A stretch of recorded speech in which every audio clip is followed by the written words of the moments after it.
알퐁스도 대 별, 프로방스 지방 어느 목동의 이야기. 리보롱산에서 양들을 지키고 있던 시절, 나는 몇 주 동안 사람 구경이라고 못한 채 사냥개 라브리와 양떼들만 데리고 방목지에서 홀로 지내야 했습니다. 가끔씩 몽두리를 산에 칩거하던 사람이 약초를 캐러 가는 모습이나 피해 몽에 쑥 굽는 사람의 검은 얼굴을 볼 수 있을 뿐이었습니다. 하지만 혼자 생활하는 것에 익숙해져 말을 잃어버린 순박한 그 사람들은 대화의 재미를 잃어버린 지 오래고 아랫마을과 도시에서 일어난 일들에 대해서도 아는 게 없었습니다. 그러다 보니 보름마다 농장에서 보름치의 식량을 싣고 오솔길을 따라 올라오는 노새의 방울소리와 함께 농장 꼬마의 신이 난 얼굴이나 늙은 로라드 아주머니의 갈색 머리가 조금씩 언덕 위로 나타나는 걸 보는 것이 나에게는 가장 큰 낙이었습니다. 나는 그들에게 아랫마을의 세례나 결혼 소식을 이야기해 달라고 조르곤 했습니다. 하지만 그 중에서도 내 관심을 끈 것은 주인집의 스테파네트 아가씨가 어떻게 지내는지에 관해서였습니다. 스테파네트는 근처 마을에서 가장 예뻤습니다. 나는 큰 관심이 없는 척 하면서도 그녀가 무도회나 잔치에 참석했는지, 새로운 연인이 나타나지는 않았는지 알아보곤 했습니다. 가난한 산골 목동이 그런 것들을 알아서 무엇하냐고 묻는 사람이 있다면 나는 이렇게 대답할 것입니다. 나는 이제 20살이고 스테파네트는 내가 태어나서 보았던 가장 아름다운 사람이라고 말이지요. 그러던 어느 일요일이었습니다.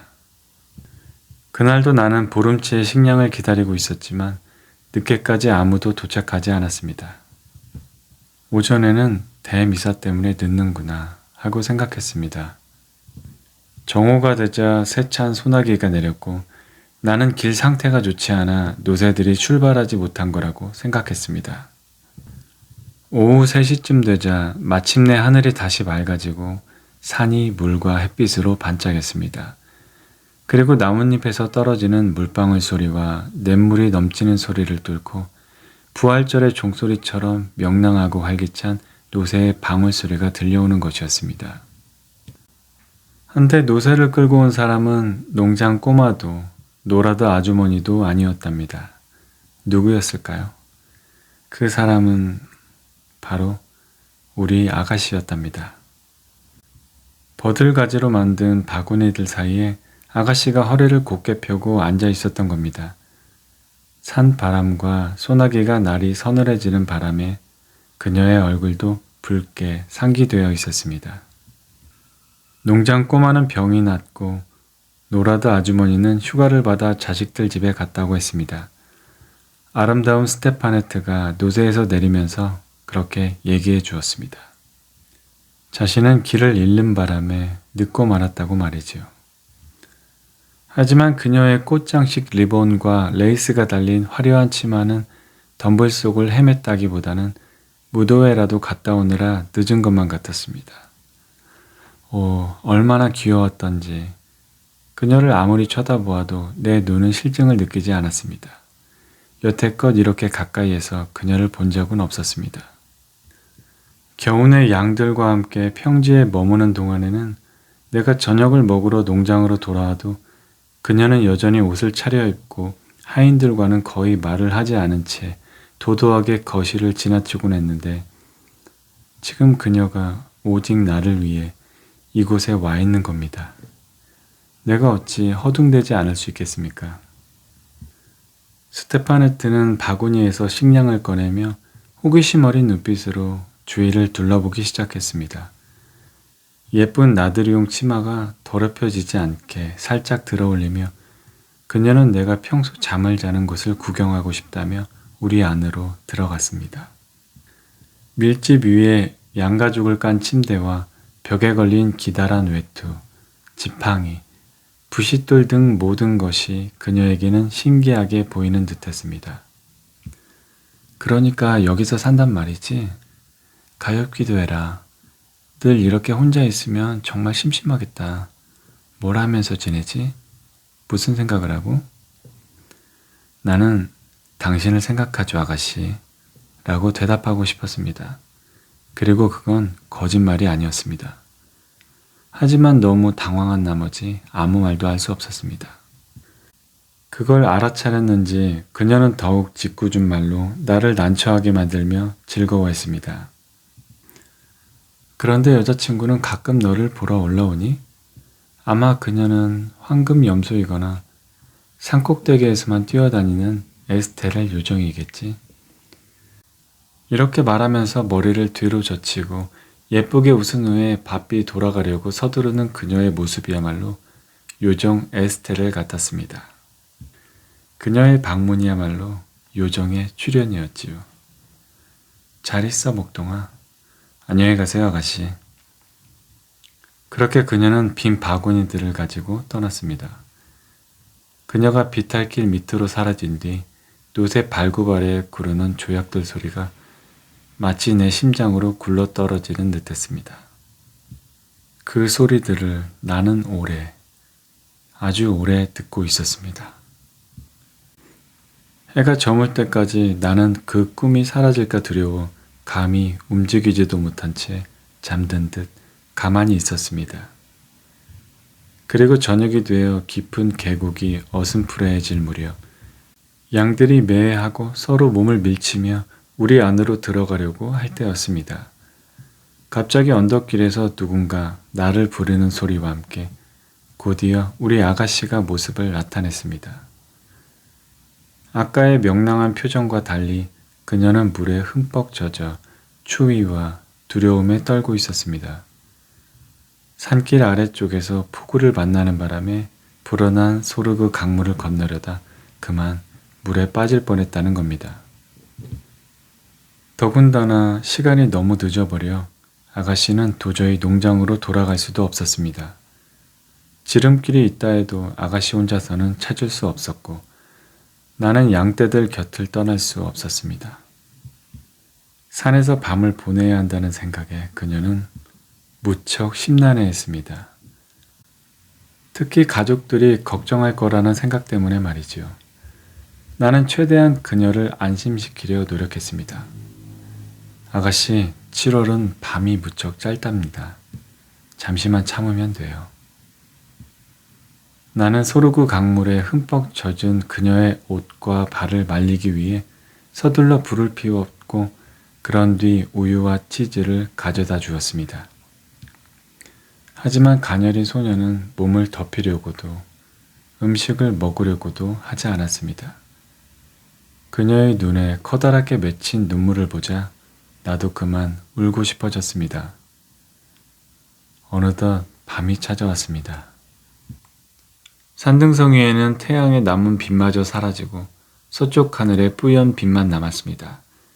나는 아가씨에게 우리 안으로 들어가 쉬라고 말했습니다.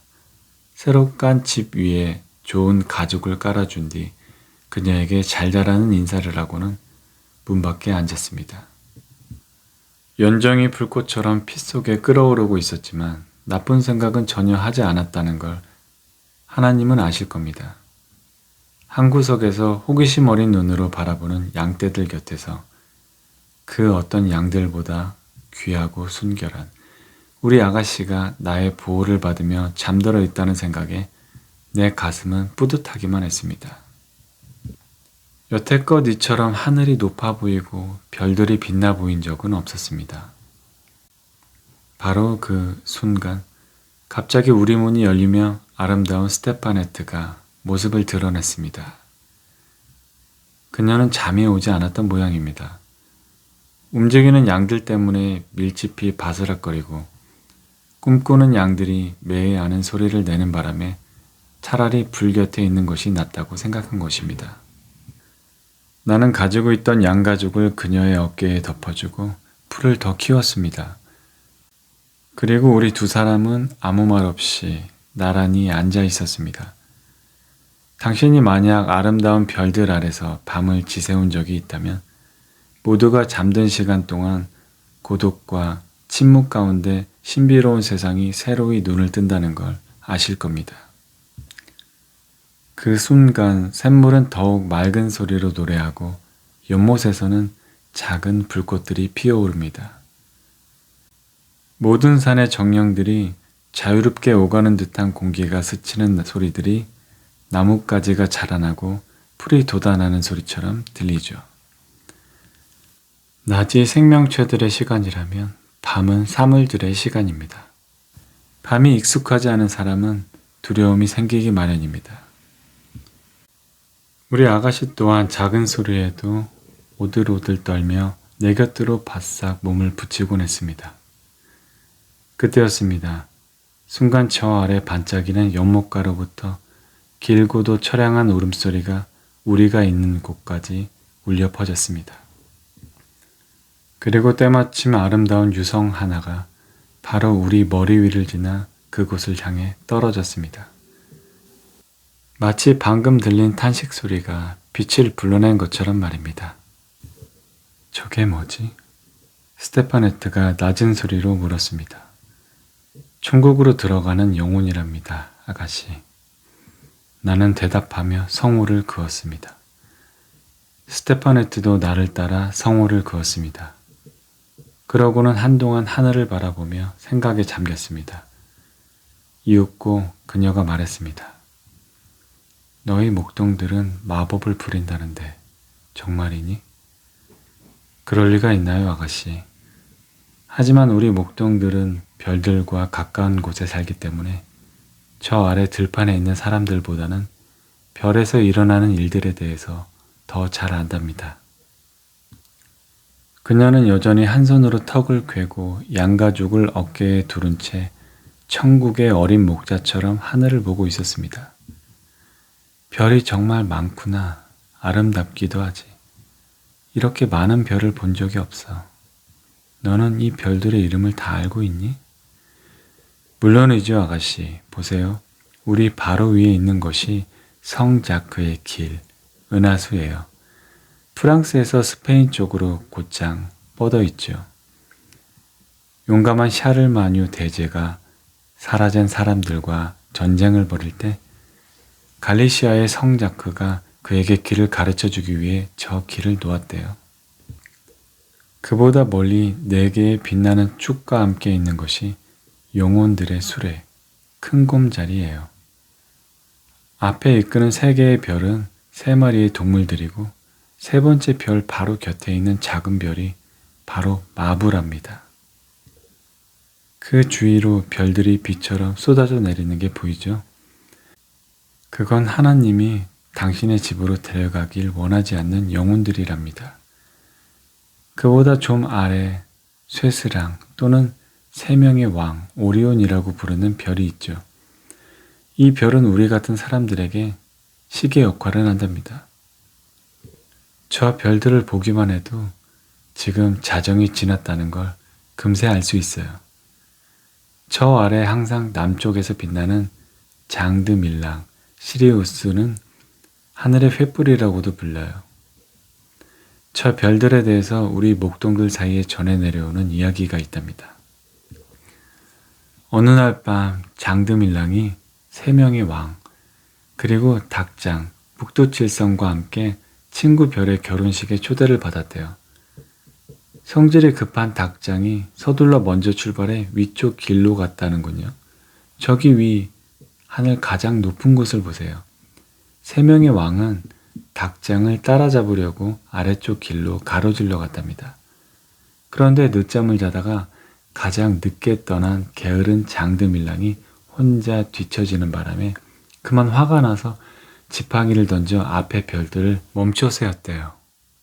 그래서 세 명의 왕을 장드밀랑의 지팡이라고도 불러요. 하지만 아가씨, 저 별들 중에서 가장 아름다운 건 다름 아닌 우리 목동의 별이랍니다. 새벽에 양떼들을 내보낼 때나 저녁에 양떼들을 불러들일 때 이 별은 우리를 비춰주지요. 우리는 이 별을 마글론이라고 부르는데 아름다운 마글론은 프로방스 피에르, 토성의 뒤를 따라다니다 7년마다 만나 그 별과 결혼을 한답니다. 뭐라고? 별들도 결혼을 한다고? 그럼요, 아가씨. 내가 아가씨에게 별들의 결혼이 어떤 건지 설명하려고 했을 때 서늘하고 부드러운 무엇이 내 어깨에 가볍게 내려앉는 것이 느껴졌습니다. 졸음으로 머리가 무거워진 그녀가 리본과 레이스, 구불구불한 머릿결을 내 어깨에 기댄 것입니다. 날이 밝아 하늘의 별들이 희미해질 때까지 그녀는 그렇게 가만히 있었습니다. 잠든 그녀를 보면서 마음속 깊은 곳에서 작은 떨림이 일어났지만 아름다운 생각밖에는 준 적이 없는 맑은 밤이 나를 경건하게 지켜주었습니다. 우리 주위로는 거대한 한 무리의 양떼들처럼 별들이 조용히 행진하고 있었습니다. 순간 나는 이런 생각을 했습니다. 저 별들 중 가장 아름답고 반짝이는 별 하나가 길을 잃고 내 어깨에 기대 잠든 것이라고.